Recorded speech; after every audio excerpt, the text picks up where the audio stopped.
Dis-nous pasteur. Shalom, peuple de Dieu, nous voici à notre nouveau numéro de Dis-nous pasteur. Alors aujourd'hui, on va parler de quoi? On va parler des relations. On va parler des relations pendant quelques minutes.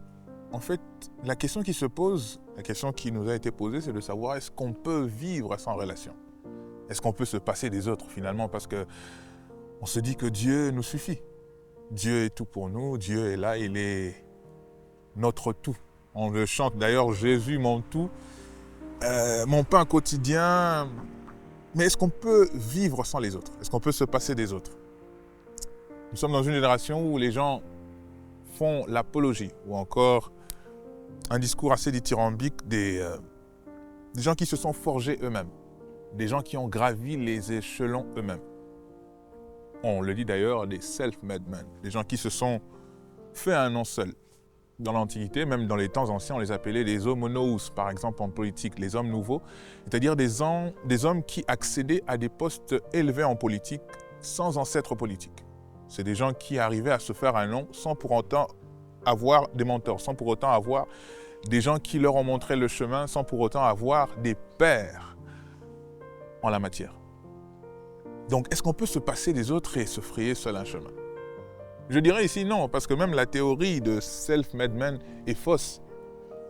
Dans le sens où on se rend compte aujourd'hui que même lorsqu'on se dit que je me suis fait un nom seul, on a toujours, dans l'itinéraire de notre vie, eu un jour à avoir besoin des autres. On ne peut pas s'en sortir tout seul, c'est impossible. Ça me rappelle d'ailleurs cette fable de La Fontaine. Il parle du lion et du rat. Il dit il faut autant qu'on peut obliger tout le monde. On a souvent besoin d'un plus petit que soi. De cette vérité, deux fables feront foi, tant la chose en preuve abonde. D'entre les pattes d'un lion, un rat sorti de terre assez à l'étourdi. Le roi des animaux, en cette occasion, montrant ce qu'il était, lui donna la vie. Ce bienfait ne fut pas perdu. Quelqu'un aurait-il jamais cru qu'un lion d'un rat eût affaire? Cependant, il advint qu'au sortir des forêts, ce lion fit pris dans des raies, dont ses rugissements ne purent défaire. Six rats accourut et fit tant par ses dents qu'une maille rongée emporta tout l'ouvrage. Dans cette histoire, dans cette fable, La Fontaine raconte comment est-ce qu'un lion a été sauvé par une souris. Il nous montre comment est-ce que tu peux être fort et être secouru par des faibles, considérés comme faibles. A-t-on besoin des relations forcément? Oui. Parce que même le fait de dire que je ne dépends que de Dieu est une excuse finalement qui ne tient pas. Parce que même, regardez, Élie, au torrent de Kérit, il peut dire que personne ne m'a nourri. J'ai été nourri tout seul.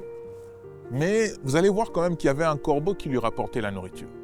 Vous allez voir quand même qu'il y a un corbeau qui lui rapportait la nourriture. Et Dieu a fait que dans notre vie, nous puissions toujours dépendre des autres. C'est cette dépendance qui nous rend finalement complémentaires. Le fait de dépendre des autres vous rend complémentaire. Vous pouvez travailler, vous aurez besoin de votre patron pour qu'il vous paye dans tous les cas. Si vous travaillez en entrepreneur, vous aurez quand même besoin d'avoir des clients. Si, même pour venir sur Terre, nous avons eu besoin qu'il y ait nos parents qui se rencontrent, qui se marient. Même à l'école, vous avez eu besoin d'un formateur, que ce soit moi, je joue de la guitare, j'ai eu besoin d'un coach, j'ai eu besoin, même au niveau de la voix, des gens qui peuvent vous apprendre à chanter. On a toujours besoin des autres. Mais le problème se situe au niveau de la sélection. C'est là où les gens, à cause d'un gourmand, à cause d'une déception, une femme va se décider de dire que tous les hommes sont des... Vous savez ce qu'elle dit souvent. Juste à cause d'une déception, elle va catégoriser et généraliser toute une espèce. Juste à cause d'une arnaque, vous allez voir par exemple des gens traiter tous les hommes de Dieu de voleurs, juste à cause du fait qu'une fois, elle a été ou il a été arnaqué.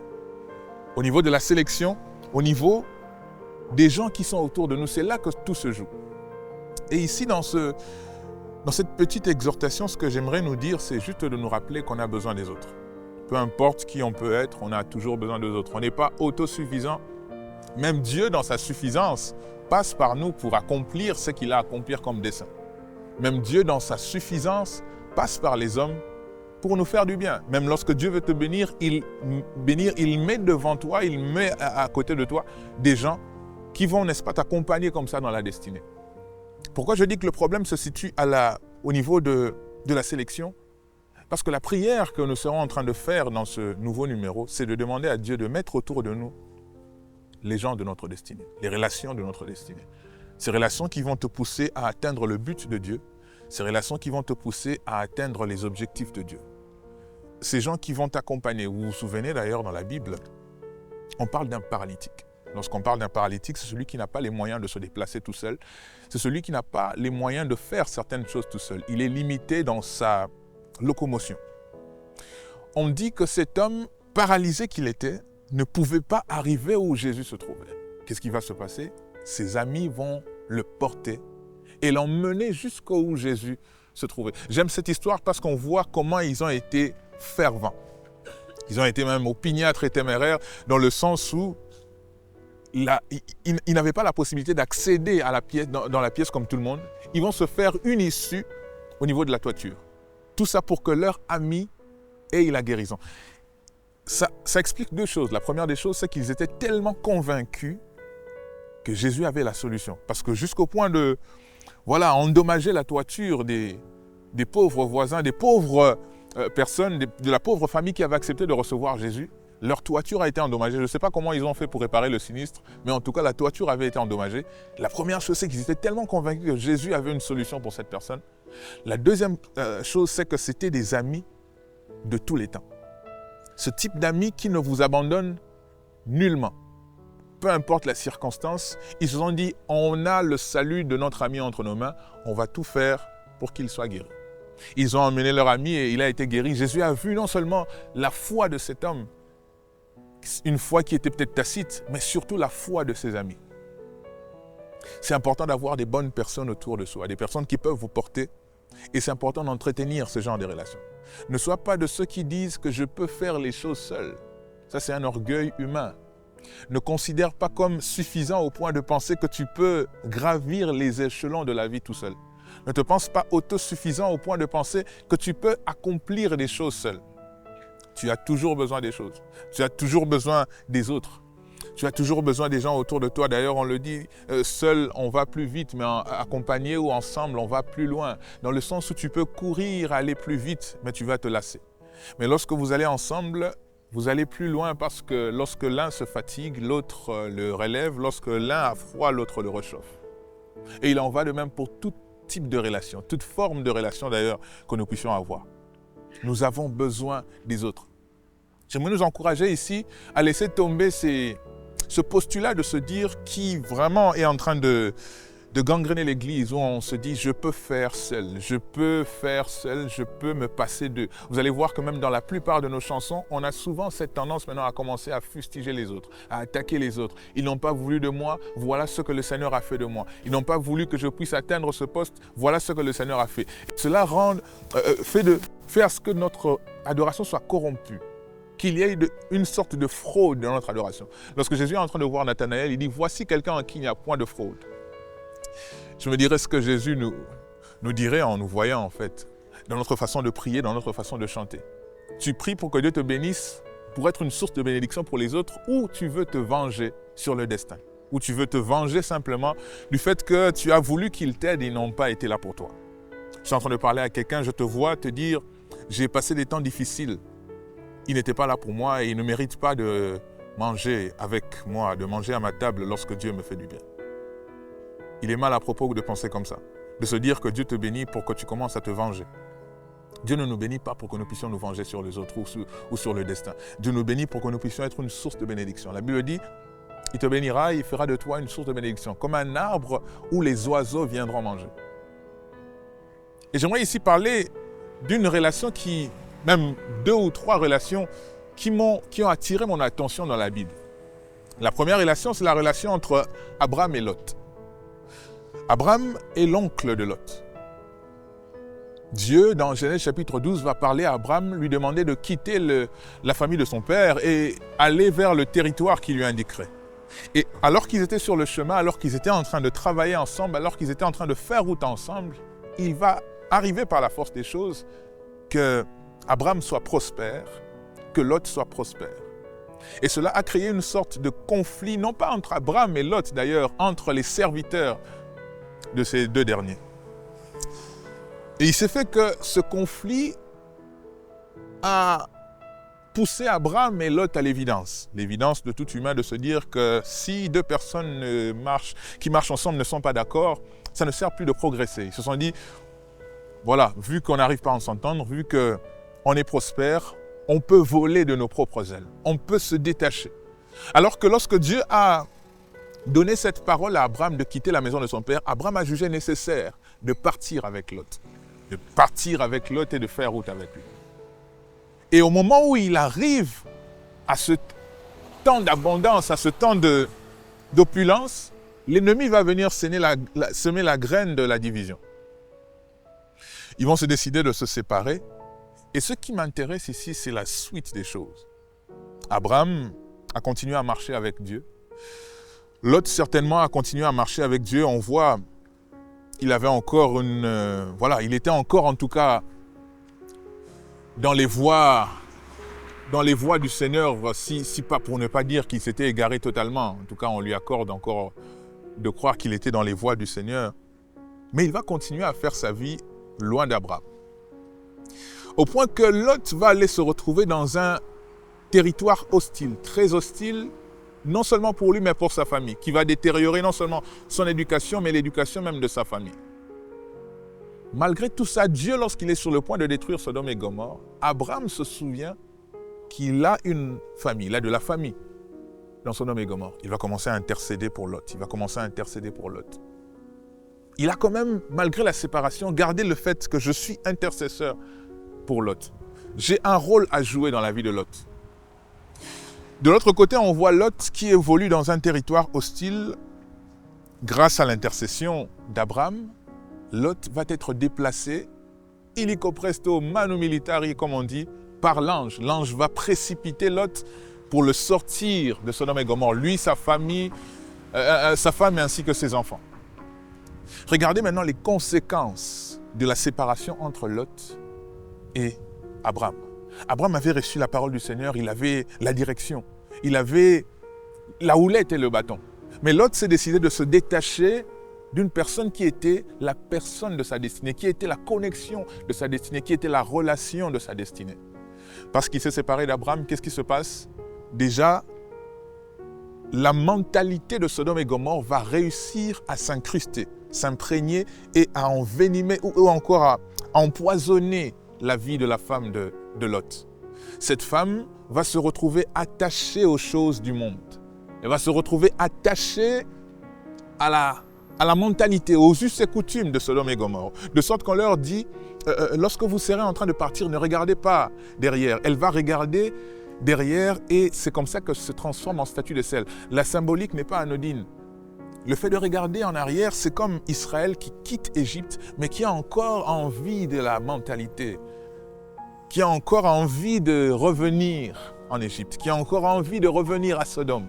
Cette femme était en train de partir, mais elle avait encore des désirs, elle voulait encore rester. Combien de fois nous avons quitté le monde, combien de fois nous avons reçu l'appel de Dieu, mais nous avons encore cette envie de rester dans le monde. C'est parce que l'environnement ne nous a pas aidés. On peut condamner la femme de Lot, mais elle était dans un environnement hostile. Je crois même que c'était la seule famille qui honorait encore les voies du Seigneur dans cette ville. Je pense que même, parce qu'on constate cela dans l'adoration, dans l'intercession, le lapsus est révélateur, dans l'intercession d'Abraham. Il est en train d'intercéder pour dire que même s'il y a des justes, même une famille, et on va se rendre compte qu'il y a Lot qui va sortir, qui va être sorti du lot. Lot sorti du lot. Et il sort du lot, mais sa famille était déjà empoisonnée. Pourquoi? Parce qu'il s'était retrouvé au mauvais endroit. Parce qu'il s'était détaché de la connexion de la destinée. Vous voyez comment est-ce que déjà Lot va perdre sa femme alors qu'ils sont même sur le point de quitter Sodome et Gomorrhe. Plus ils avancent, les filles de Lot vont se rendre compte qu'elles n'ont pas de progéniture.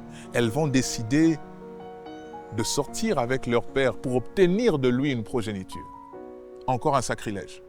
Ils sont allés comme ça de sacrilège en sacrilège.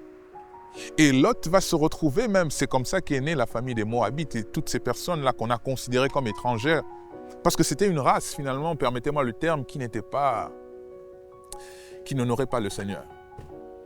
Regardez la conséquence du simple fait que Lot a décidé de se séparer de la personne de destinée. Lot a décidé de se séparer d'Abraham. Il va même perdre la main sur sa famille. Il vous arrive certainement de vous chamailler. Des personnes qui vous cherchent, vous cherchent chicane, comme on dit. Des personnes de destinée certainement, mais avec qui vous avez eu des soucis à plusieurs reprises. Il vous arrive certainement d'avoir des incompréhensions. Il arrive certainement d'avoir des malentendus. Mais il faut toujours vous poser la question de savoir si ça en vaut la peine d'en arriver à une séparation. Posez-vous toujours la question de savoir si ça en vaut la peine d'en arriver à une séparation.